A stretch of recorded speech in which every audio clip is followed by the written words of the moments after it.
One of the most complicated parts of this whole process was putting Paris on stage. We wanted to find a unified colour that we would put the entire show in. Even if you've never been to Paris, you have a sense of that city from film and photography. Just the colour of that city, that slightly honey-coloured stone.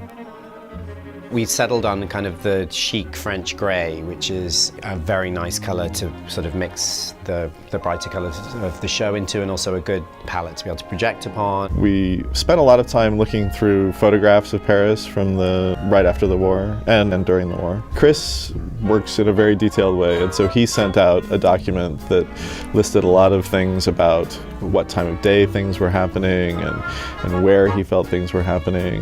When you get all that research, that kind of really rich research, if you go to Bob's studio in London, I mean, he's just got pictures everywhere because he did the costumes and the scenery. We looked into fashion, visual art, music of the time, even, what was going on at the Paris Opera Ballet. A lot of Henri Cartier-Bresson's photographs. Contemporary artists like Calder, the primary colors and shapes that come from his work. We use a combination of sketch techniques, paint techniques, and photo techniques to create those images. So it's as if he's looking at photographs, or as if he's remembering. We started with a very bleak beginning, and we just throw in just the teeniest little bit of color, and that's all about hope.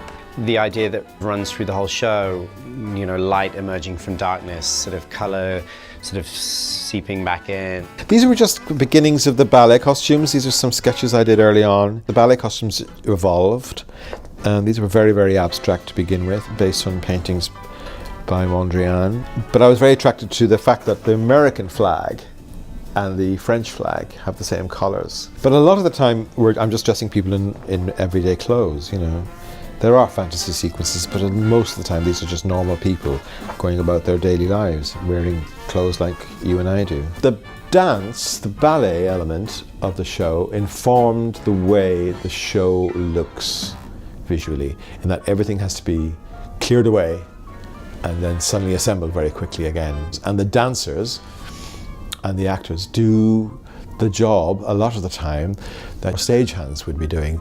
They are the magicians behind the scenery. They're the ones moving those screens. The scenery is choreographed, and that's something I did work with Chris on in great detail. It's always this feeling of painting and drawing and things drawing in and then filling out, fleshing out, and then disappearing. Sort of all about figuring out how to integrate it carefully. A lot of care and thought put into that.